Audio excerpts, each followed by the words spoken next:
Faire un CV peut être déroutant et la majorité de personnes vont trop s'attarder sur la forme et n'auront pas de retour positif. Et ça sera une des raisons qui vous empêche de trouver un job.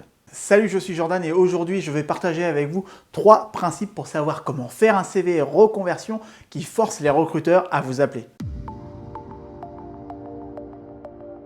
Avant de commencer, soyez sûr d'être abonné à cette chaîne, vous aurez plus de contenu comme celui-là et vous serez notifié des nouveaux épisodes. Question pour vous, avez-vous trouvé sur le net des conseils pour faire un CV et qui vous ont permis d'obtenir un rendez-vous? Si c'est le cas, laissez un commentaire en dessous avec oui. Si c'est non, laissez un commentaire avec non. Parce que dans cette vidéo, je vais vous enseigner comment bien faire un CV. Si vous avez cherché des conseils sur le net pour faire un CV, je suis sûr que vous avez dû chercher longtemps avant de trouver un site, ou voire même un livre, qui ne disait pas la même chose que l'autre. C'est vrai ça, on vous conseille de rédiger un CV de la même manière qu'on le conseillait dans les années 90 ou 2000. D'ailleurs, faire un CV aujourd'hui et faire un CV il y a 20 ans de cela, qu'est-ce qui a changé? Pas grand-chose. Tout le monde sait faire un CV classique, mais peu de gens savent faire un CV efficace. Avant de commencer, il faut absolument que vous reteniez ces 2 idées en mémoire. Un CV, ça ne vous permet pas d'obtenir un job. Un CV, ça vous permet d'obtenir un rendez-vous. La seconde idée est d'arrêter de vous victimiser. Si vous n'obtenez pas de réponse après avoir envoyé votre CV, ce n'est pas à cause de votre nom ou de votre lieu d'habitation, dans la majorité des cas, bien sûr. Mais il vous faut assumer que votre CV est à retravailler. Ça paraît brut dit comme ça, j'en ai conscience, mais c'est pourtant le cas. Je le constate très souvent. Aujourd'hui, j'étais en formation avec une personne qui me disait ne pas arriver à obtenir de rendez-vous, que c'était juste injuste, etc. et blablabla. Quand je lui ai demandé son CV, il avait le CV d'un lycéen des années 2000. C'était juste pas possible. Je sais à première vue si un CV reflète le meilleur du candidat. Et dans la majorité des cas, ce n'est pas du tout le cas. Et pour avoir fait du recrutement, je peux vous garantir que le recruteur passe très rapidement en revue votre CV. C'est de l'ordre de quelques secondes. Et si ça ne saute pas aux yeux du recruteur, ce n'est pas lui qui va faire le tri ou rechercher les bonnes informations. Votre CV, il doit raconter une histoire. Alors oui, vous avez très bien entendu, je ne parle pas de la lettre de motivation que plus personne ne lit, mais bien de votre CV. Il doit permettre de vous raconter à travers des éléments. Donc, voici les 3 étapes pour faire un CV reconversion efficace. Définissez votre avatar professionnel. Déterminez votre moi pro idéal, votre profil, votre personnage avec vos traits de caractère.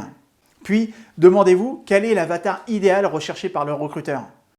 Une fois que c'est fait, il vous faut aligner votre avatar avec le profil idéal recherché. Faire ainsi permettra d'élaborer un fil conducteur et de savoir comment orienter l'histoire que vous allez raconter. Le deuxième point, la continuité cohérente. L'autre élément crucial qui vous disqualifie, c'est d'avoir un CV gruyère avec plein de trous inexpliqués de plusieurs mois dans votre parcours. Car quand vous avez un trou inexpliqué, devinez qu'est-ce qu'il dit ce cher recruteur? Si depuis votre dernière expérience professionnelle, il s'est écoulé plus d'1 an, gros problème. Faire un CV qui ne sentira pas le renfermer sera une grosse mission pour vous. Mais comme chaque problème a une solution. Donc voici 7 moyens de combler les trous. Si vous êtes en reconversion, il est légitime d'indiquer que vous avez travaillé la faisabilité de votre projet par un bilan de carrière, un travail avec un coach comme moi. Ou la deuxième solution est de mettre en lumière les formations suivies, que ce soit en présentiel ou à distance, voire même de l'auto-formation, mais montrez que vous avez entretenu votre cerveau. Si vous avez tenté de démarrer une entreprise, cela a pu durer plusieurs mois, et c'est un trou comblé. La 4e solution est l'investissement dans un projet personnel qui vous tenait réellement à cœur, qui soit cohérent avec votre métier ou non d'ailleurs, mais que ce soit passer du temps avec vos enfants, apprendre une langue, voyager ou autre chose, etc. Il n'y a pas de mal d'avoir pris ces décisions à un moment de votre vie. Et que justement, que c'était le bon moment et que vous en aviez besoin à ce moment-là. C'est votre droit. La 5e solution est d'inscrire vos activités associatives et de mettre en avant vos réalisations, vos contributions et votre implication au niveau collectif. Le 6e point, ce sont les missions d'intérim. Rien à dire de plus. Et pour finir, l'inscription à un organisme de formation pour préparer un diplôme ou une certification.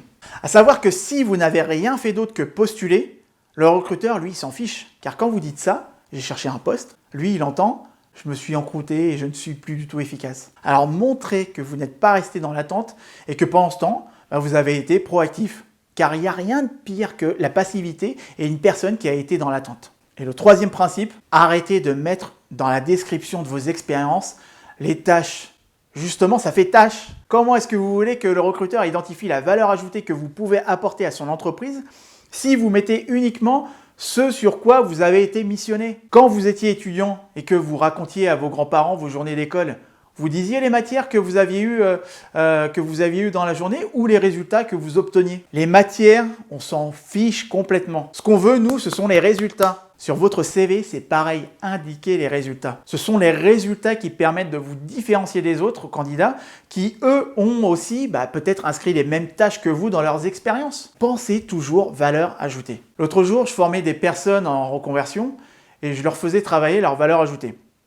Puis il y a une personne qui me dit, avec fierté, que sa valeur ajoutée, ce sont ses 20 années d'expérience. Je lui dis, non, je t'explique pourquoi je te dis ça. Pourquoi tes 20 années ne sont pas une valeur ajoutée? Qu'est-ce qui me prouve que pendant 20 ans, tu as eu des résultats? Tu as très bien pu avoir été enfermé au placard ou à boire des coups avec tes collègues à la machine à café. Je ne sais pas. Mais quand je lui ai demandé quel a été le résultat final de ces 20 années d'expérience en termes de faits et de chiffres, il m'a répondu du tac au tac, 50% d'augmentation du chiffre d'affaires et la gestion de 4 grèves tout seul. Ça, ce sont des résultats. Et ça, ce sont des éléments qui font la différence entre un CV classique et un CV orienté résultat. Donc, quelle que soit votre expérience, votre parcours, votre secteur, hors profession nécessitant confidentialité, bien sûr. Vous avez amélioré des choses, un processus, une méthode. Vous avez fait faire des économies. Vous avez permis l'obtention d'un contrat. Vous avez mis en place des projets en interne, etc. Tout ça, mentionnez-le. Et le fait de mentionner un fait, un chiffre, une action concrète, et ainsi un résultat, vous fait marquer des points, même à compétences égales, même à diplômes égaux, ou même à parcours identiques, et à ceux des autres candidats, bien sûr, vos résultats, eux, seront toujours uniques, tout comme vous. Alors, osez valoriser vos réussites et assumez l'idée que vous avez une valeur ajoutée à apporter à un employeur qui serait heureux de travailler avec vous. Et ça, soyez-en convaincus. Merci d'avoir suivi cette vidéo, j'espère qu'elle vous sera utile. Si vous aimez mes vidéos, abonnez-vous et cliquez sur la cloche pour être notifié lorsque je publie de nouveaux épisodes. Et pour recevoir le guide ultime pour trouver le job idéal à coup sûr, inscrivez-vous ici.